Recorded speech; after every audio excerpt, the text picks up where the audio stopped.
Chennai rebirth. वही अगली सुबह अनामिका जल्दी उठकर योग करके घर की साफ सफाई करके जल्दी तैयार होकर नितिन के पास चली जाती है। वहां पहुंचकर वो नितिन और दक्ष के साथ मस्ती कर रही थी नरेश जी के कमरे में। वही उनके कमरे में चारों तरफ हंसी ही गूंज रही थी। वही भले ही नरेश जी कोमा में थे लेकिन उनकी आंखें खुली हुई थी। वो अपने सामने इतने सालों बाद जब अपने हंसते हुए परिवार को देखते हैं, स्पेशली अनामिका, तो उनके आंखों के कोनों से कुछ आंखें की बूंद बह जाती है जिस पर किसी का ध्यान नहीं जाता है।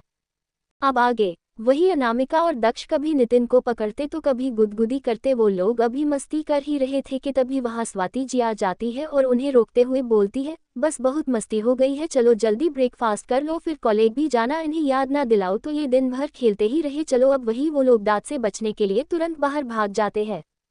वही स्वाति जी के चेहरे पर मुस्कान आ जाती है और वो नरेश जी को देखकर बोलती है, देख रहे हैं आप, बहुत नटखट है और बहुत प्यारी भी है, पर उसकी जिंदगी में अभी तक किसी का प्यार नहीं था। पता नहीं कैसे कैसे माँ बाप होते हैं जिन्हें अपनी बच्ची की कोई चिंता नहीं होती है। लेकिन अब आप देखना, मैं कभी उसे माँ के प्यारी की कमी नहीं होने दूंगी। लेकिन एक कमी है जो मैं कभी पूरी नहीं कर पाऊंगी, एक पापा की कमी, वो आप ही पूरी कर सकते हैं। इसके लिए आपका उठना जरूरी है। इंतजार कर रही है आपकी बेटी अपने पापा का उनके साथ मस्ती करने का। वही ये बोल वो वहां से चली जाती है। वही उनका ध्यान भी इस बात पर नहीं गया था कि नरेश जी ने अपने हाथ हिलाने की कोशिश कर रहे थे। वही बाहर अनामिका और नितिन नाश्ता करके निकल गए थे। वो लोग अभी रास्ते में ही थे कि तभी नितिन कुछ याद करके बोलता है, सुन आरू, अब तुझे कहीं इंटरव्यू देने जाने की जरूरत नहीं है। मैं कहीं तेरी अच्छी जगह जॉब लगवा दूंगा और इस बारे में मैं कुछ नहीं सुनना चाहता हूँ। मैं तेरी सेफ्टी के लिए रिस्क नहीं लूंगा। वही अनामिका मना करना चाहती थी, वो किसी को परेशान नहीं करना चाहती थी, लेकिन वो जानती थी कि नितिन उसके लिए कितना पोसेसिव भाई है, इसलिए वो ज्यादा कुछ नहीं बोलती है, क्योंकि इतना तो वो भी समझ गई थी कि उसका ऐसे हर जगह से रिजेक्ट होना कुछ गड़बड़ तो है। वही थोड़ी देर में वो लोग कॉलेज पहुंच जाते हैं। वही कॉलेज में सब अपने फोन में ही घुसे हुए थे। ये देख नितिन अपने आसपास देखते हुए बोलता है, यार फोन में ऐसा क्या है जो सब उसमें ही घुसे हुए हैं। वही ये सुन अनामिका डेविल स्माइल करते हुए बोलती है, किसी की बर्बादी की शुरुआत।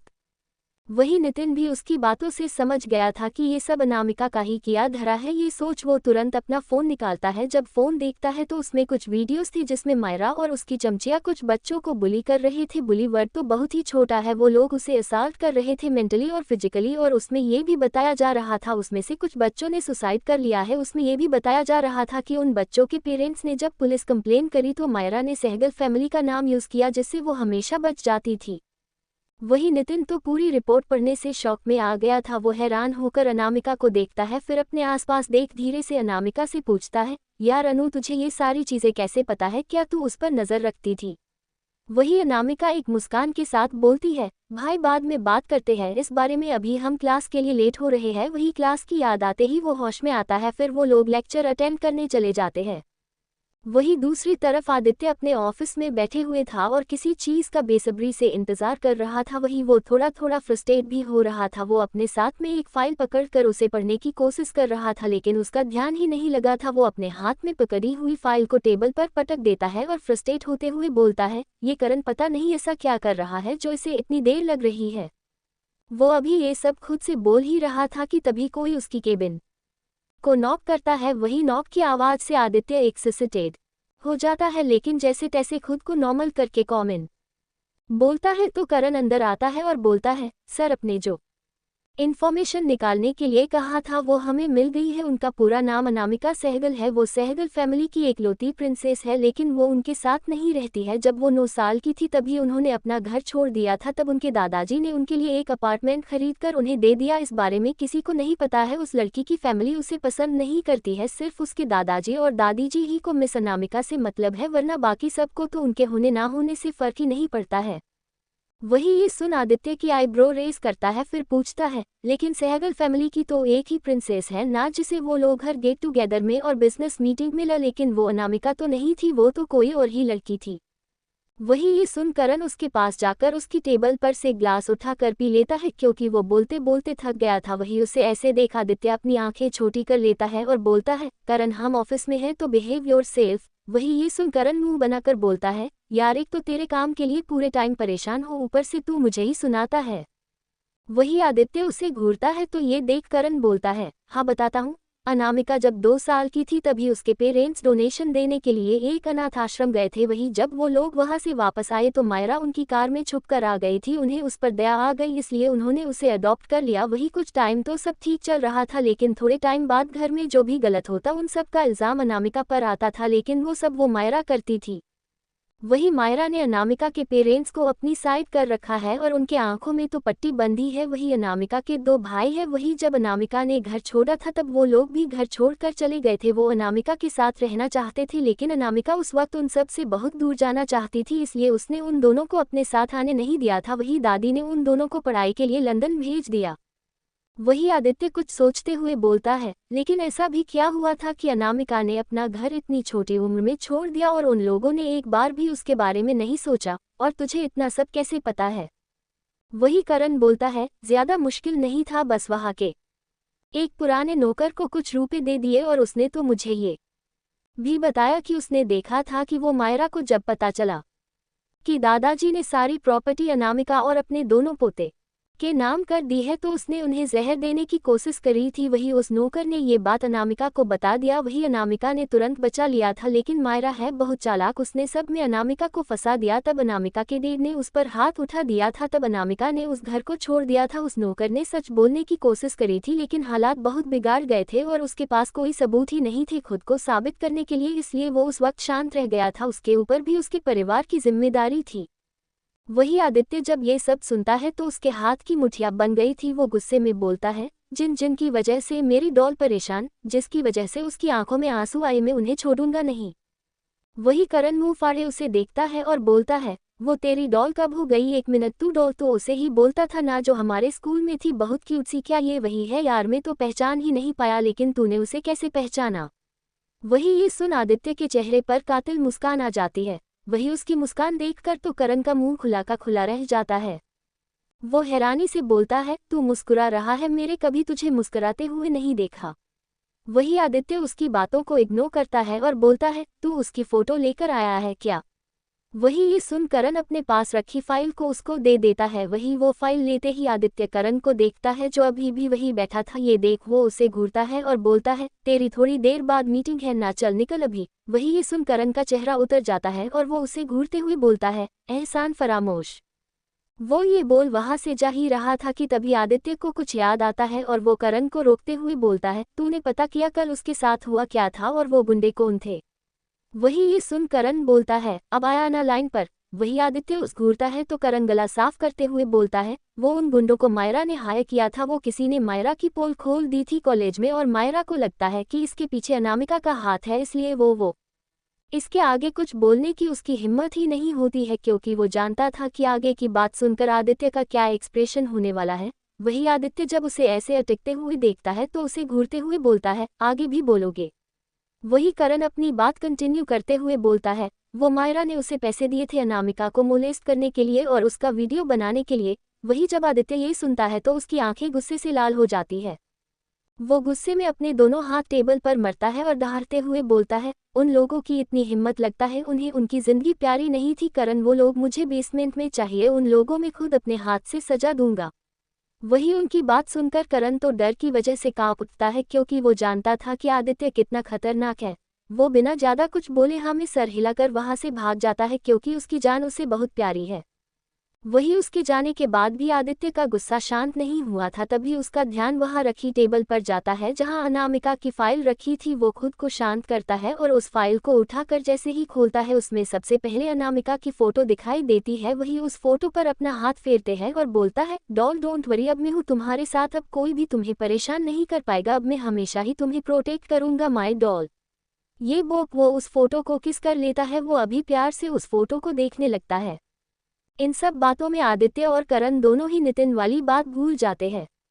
वही दूसरी तरफ सहगल मेंशन में मायरा अपने कमरे में थी। उसने गुस्से में अपने कमरे का सारा सामान हर तरफ फेंका हुआ था, क्योंकि उसको भी कॉलेज पेज पर उसके ऊपर की हुई पोस्ट के बारे में पता चल गया था, जिसमें उसकी हर एक करतूत की फोटो विद प्रूफ थी। वो गुस्से में बोलती है, तुम जो भी हो मैं छोड़ूंगी नहीं उसे, तुमने मेरी बनी बनाई इज्जत रेपुटेशन को बर्बाद कर दिया, तुम गलत इंसान से उलझ रहे हो। वो अभी ये सब खुद से बोल ही रही थी कि तभी उसके रूम का गेट नॉक होता है। वहीं मायरा गुस्से में कम इन बोलती है तो एक मेड अंदर आती है। वो डर रही थी क्योंकि मायरा सिर्फ घर वालों के सामने ही भोली बनने का नाटक करती थी, वरना बाकी सब नौकर उसका असली चेहरा बहुत अच्छे से जानते थे। वही वो मेड डरते हुए बोलती है, मैडम वो बड़े साहब आपको नीचे बुला रहे हैं। वही मायरा को समझ नहीं आता है कि हुआ क्या है, इसलिए वो उसे वहां से जाने को बोल देती है। फिर वो खुद से बोलती है, अब हुआ क्या है, कहीं इन्हें सब पता तो नहीं चल गया। नहीं, ऐसा नहीं हो सकता है, ये तो कॉलेज साइट पर है, उन्हें ये सब कैसे पता चलेगा। चलो नीचे जाकर देखते हैं कि हुआ क्या है। वही वो खुद का हुलिया ठीक करती है पहले, फिर वहां से निकल जाती है। वही सहगल मेंशन में सभी हॉल में बैठे हुए थे। वहां का माहौल बहुत सीरियस था। वही सोफे पर दादाजी, जिसका नाम जितेंद्र सहगल था, वही उनके पास दादी जी कुंती सहगल। वही उनके पास वाले सोफे पर भी एक कपल बैठे हुए थे जो ज्यादा एज के नहीं थे। वो थे मोहित सहगल, अनामिका के चाचा जी, और मीना सहगल चाची। वही हॉल के सेंटर में एक कपल खड़ा हुआ था जिसमें आदमी के चेहरे पर बहुत गुस्सा देखा जा सकता था। वो बहुत ज्यादा गुस्से में लग रहा था। वही उसकी वाइफ उनसे जानने की कोशिश कर रही थी कि हुआ क्या है, लेकिन वो कुछ बताने को तैयार ही नहीं थे। तभी उन्हें किसी के पैरों की आवाज आती है। जब उधर देखते हैं तो वहां से मायरा नीचे आ रही थी। उसने देख सबका चेहरा बिगाड़ गया था। फिर वो खुद से बोलती है, अब हुआ क्या है, कहीं इन्हें सब पता तो नहीं चल गया। नहीं, ऐसा नहीं हो सकता है, ये तो कॉलेज साइट पर है, उन्हें ये सब कैसे पता चलेगा। चलो नीचे जाकर देखते हैं कि हुआ क्या है। वही वो खुद का हुलिया ठीक करती है पहले, फिर वहां से निकल जाती है। वही सहगल मेंशन में सभी हॉल में बैठे हुए थे। वहां का माहौल बहुत सीरियस था। वही सोफे पर दादाजी, जिसका नाम जितेंद्र सहगल था, वही उनके पास दादी जी कुंती सहगल। वही उनके पास वाले सोफे पर भी एक कपल बैठे हुए थे जो ज्यादा एज के नहीं थे। वो थे मोहित सहगल, अनामिका के चाचा जी, और मीना सहगल चाची। वही हॉल के सेंटर में एक कपल खड़ा हुआ था जिसमें आदमी के चेहरे पर बहुत गुस्सा देखा जा सकता था। वो बहुत ज्यादा गुस्से में लग रहा था। वही उसकी वाइफ उनसे जानने की कोशिश कर रही थी कि हुआ क्या है, लेकिन वो कुछ बताने को तैयार ही नहीं थे। तभी उन्हें किसी के पैरों की आवाज आती है। जब उधर देखते हैं तो वहां से मायरा नीचे आ रही थी। उसने देख सबका चेहरा बिगाड़ गया था। अब आगे वही मायरा सबके एक्सप्रेशन को इग्नोर कर अपने चेहरे पर बड़ी मुस्कान लेकर आती है और ज्यादा ही मीठी आवाज में बोलता है, पापा आपने मुझे क्यों बुलाया, कुछ इम्पोर्टेंट है क्या। ये सब बोलते हुए वो उनके पास पहुंच गई थी। वो अभी आगे कुछ सवाल कर पाती उससे पहले ही उसके गाल और सीधा एक थप्पड़ पड़ता है। वही मायरा के कदम लड़खड़ा जाते हैं, उसका हाथ अपने गाल पर चला जाता है। वही ये देख वहां बैठे हर कोई हैरान हो जाता है, क्योंकि सुरेश, जो कि खुद की बेटी से ज्यादा मायरा से प्यार करता था, आज उसने अपने उस प्यारी बेटी पर हाथ उठाया था। वही रानी जी, उनकी पत्नी, तुरंत मायरा के पास जाती है और उसे संभालते हुए सुरेश से बोलती है, आपको पता भी है आप क्या कर रहे हो, आप अपनी ही बेटी पर कैसे हाथ उठा सकते हो। वही सुरेश, जो पहले से ही भरा हुआ था, वो चिल्लाते हुए बोलता है, अरे ऐसी बेटी होने से अच्छा था कि मैं इसे अपने घर में ही नहीं लेता। ऐसी ही लड़कियां होती है जिनकी वजह से लोग बच्चों को गोद लेने से डरते हैं।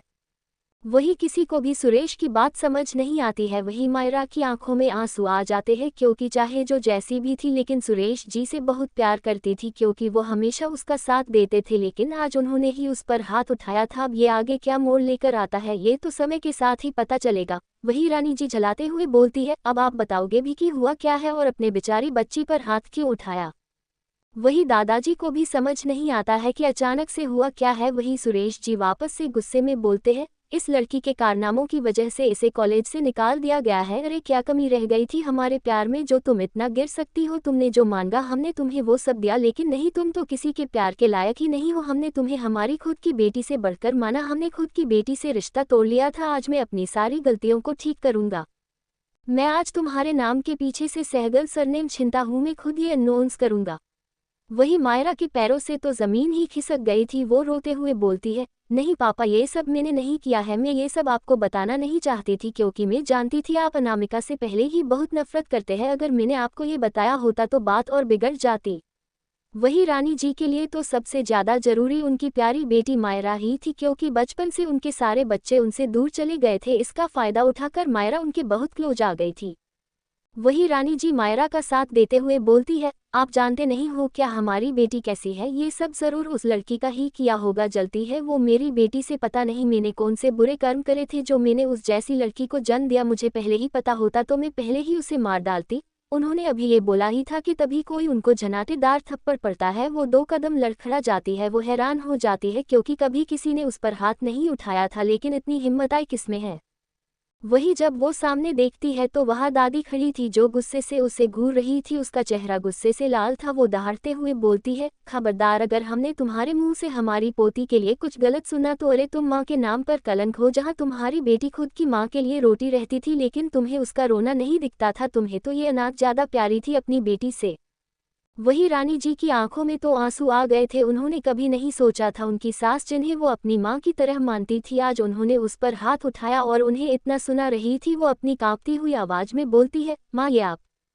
उसने इतना ही कहा था कि दादी ने उसे हाथ दिखाकर रोक दिया था और गुस्से में बोलती है, बस आज तुम्हारी वजह से हमारे घर से हमारे बच्चे ही बच्चे हमारा घर छोड़कर चली गए। हम हमारे परिवार को तोड़ना नहीं चाहते थे इसलिए हम शांत रहे थे लेकिन आज आपने सारी हदें पार कर दी। आज से हम आपसे सारे रिश्ते तोड़ते हैं। हमने बहुत कोशिश करी आपको समझने की लेकिन आपकी अकल में तो जैसे पत्थर पड़े हैं। वही रानी जी की आंखों से लगातार आंसू बह रहे थे। उनकी एक एक बात उनके दिल में चुभ रही थी किसी खंजर की तरह। वही मायरा तो साइड में खड़ी हो गई थी। दादी को इतने गुस्से में देखकर सिर्फ वही नहीं बाकी सब भी हैरान थे क्योंकि वो बहुत ही शांत रहना पसंद करती थी। उन्होंने तो कभी किसी से ऊंची आवाज में बात भी नहीं करी थी लेकिन एक वक्त आता है जब पानी सर के ऊपर चला जाता है। बस आज उनके लिए भी वैसा ही था। वो इतने टाइम से सब बर्दाश्त कर रही थी बस घर में शांति के लिए लेकिन आज उनकी बहू ने उनकी ही पोती तक को नहीं छोड़ा। उसके बारे में इतना घटिया बोलने से नहीं रुकी। अरे एक माँ ऐसी कैसे हो सकती है। वही रानी जी ऐसे ही रोते हुए सुरेश जी के पास जाती है और उनसे बोलती है, आप देख रहे हो ना माँ मेरे साथ कैसा बर्ताव कर रही है फिर भी आप शांत हो और वो हमारी मेरी को अनाथ कैसे बोल सकती है। सुरेश ये गलत है। वही सुरेश जी झलाते हुए बोलते हैं, ये सब तुम्हारी वजह से ही हो रहा है। सिर्फ उस एक ढोंगी बाबा की वजह से हमने हमारी बच्ची को हमसे दूर कर दिया। काश तुम मेरी जिंदगी में आए ही नहीं होती। मेरी जिंदगी की सबसे बड़ी गलती ही तुम हो। वही रानी जी हैरानी से उसे देखती है और बोलती है, ये आप क्या बोल रहे हो। अगर मैं गलत थी तो तब अपने मुझे क्यों नहीं रोक। मैंने तो आपको खुद से नहीं बंधा था और आज आप हर चीज़ का इल्ज़ाम मुझ पर कैसे डाल सकते हो और उस बाबा के पास में अपने परिवार की भलाई के लिए ही। अभी उन्होंने इतना कहा ही था तभी मीना जी उन्हें रोकते हुए बोलती है, दीदी अब आप ये सब बहाना बनाना बंद ही रखी वही अच्छा है। हम सब जानते हैं सच क्या क्या नहीं है। सब सिर्फ आपकी दी हुई कसम की वजह से शांत थे। सिर्फ की वजह से हमसे हमारे बच्चे भी अलग हो गए। मुझे तो समझ ही नहीं आता है एक माँ आपके जैसी भी हो सकती है जिसके लिए खुद की कोख से जन्म दिए हुए बच्चे से ज़्यादा जरूरी एक गोद ली हुई बच्ची ज़्यादा जरूरी है। अरे सब पहले ठीक ही चल रहा था। अनामिका इस घर की प्रिंसेस थी। किसी चीज़ की कमी नहीं थी और वो सबसे कितना प्यार करती थी लेकिन जब ये मनहूस घर आई है सब कुछ बर्बाद हो गया है। ये हंसते हुए परिवार टूट गया है। वही ये सुन रानी जी चिल्लाते हुए मीना से बोलती है, मीना बस ये अपनी बेटी के खिलाफ एक शब्द भी नहीं सुनूगी। वही मीना जी आगे आते हुए हंसते हुए बोलती है, वाह दीदी ये अनाथ आपकी बेटी है तो अनामिका क्या है। मुझे तो ज़रूर कुछ गड़बड़ लगती है। कहीं ये आपकी कोई नाजायज़ औलाद तो नहीं है और इसे पावर दिलाने के लिए अपने इस घर के बच्चों को अलग कर दिया। वरना सिर्फ आप ही वही थी जो इस लड़की को घर पर रखने के लिए जिद पर अड़ गई थी। बोले सही हूँ ना मैं। वही सब उनकी बात सुनकर सदमे में खड़े हो गए थे। वही मायरा के हाथ की मुठ्ठियां बन गई थी। वो गुस्से और नफरत से उन्हें देख रही थी। उसका बस चलता तो वो अभी उस मार देती। उसकी हिम्मत कैसे हुई उसे अनाथ कहने की। ये सब उसका है, ये परिवार उसका है। वही रानी जी के तो एक्सप्रेशन ही बदल गए थे ये बात सुनकर लेकिन वो जल्दी ही खुद को संभाल लेती है और मीना को थप्पड़ मारने के लिए आगे बढ़ती ही है लेकिन मीना जी उनका हाथ पकड़कर झटक देती है और बोलती है, पहले मैं आपकी बहुत इज्जत करती थी दीदी लेकिन सब अपने ही बर्बाद किया। ये घर तोड़ने वाली आप ही हो। ये बोल वो वहां से मोहित जी के साथ अपने कमरे में निकल जाती है। वही दादा दादी में वहां से कमरे में चले गए थे। जब से इस घर से बच्चे गए थे तब ये घर घर ना होकर जंग का मैदान बन गया था। वही रानी और मीना जी के बीच बहुत ज्यादा दूरियां आ गई थी। वही रानी जी सुरेश जी के पास जाकर रोते हुए बोलती है, सुरेश देख रहे हो तुम्हारे परिवार को मैंने क्या कुछ नहीं किया इनके लिए लेकिन इन्हें मेरा ये सब करना गलत लगता है। और आज मीना ने आपकी पत्नी के बारे में इतना कुछ बोला और आपने उसके मान सम्मान के लिए खड़े भी नहीं हो पाए। वही सुरेश जी बोलते हैं, मैं मीना को क्या बोलता है रानी, जबकि मुझे भी यही लग रहा है। तुमने मुझसे मेरी बच्ची को दूर कर दिया इस लड़की के लोए और आज इसकी हर एक करतूत मेरे सामने है। अगर तुम्हें भी देखना है तो इसकी कॉलेज की साइट पर जाकर तुम सब देख सकती हो। और हाँ सही कहा तुमने, मेरा परिवार जिसे तुमने कभी अपनाया ही नहीं अब मैं तुम्हें एयर तुम्हारी इस बेटी को अपने परिवार से हमेशा के लिए निकाल कर ही रहूंगा। अब चाहे जो हो जाए अब तुम दोनों का सहगल परिवार से कोई रिश्ता नहीं होगा और ये बात मैं कल अनाउंस भी करवा दूंगा। ये बोल वो एक नज़र उन दोनों को देखते हैं। उनकी आंखों में घिन थी। उन दोनों के लिए पता नहीं ऐसा क्या जान लिया था उन्होंने क्योंकि इतनी नफरत के पीछे कोई वजह ज़रूर होती है। अब वो तो सही समय में ही पता चलेगी। वहीं उनके जाने के बाद रानी जी गुस्से में मायरा का हाथ पकड़ती है और उसे लेकर उसके कमरे में आ जाती है। वहां आते ही वो एक थप्पड़ खींचकर मरती है। वहीं मायरा रोते हुए बोलती है, माँ ये।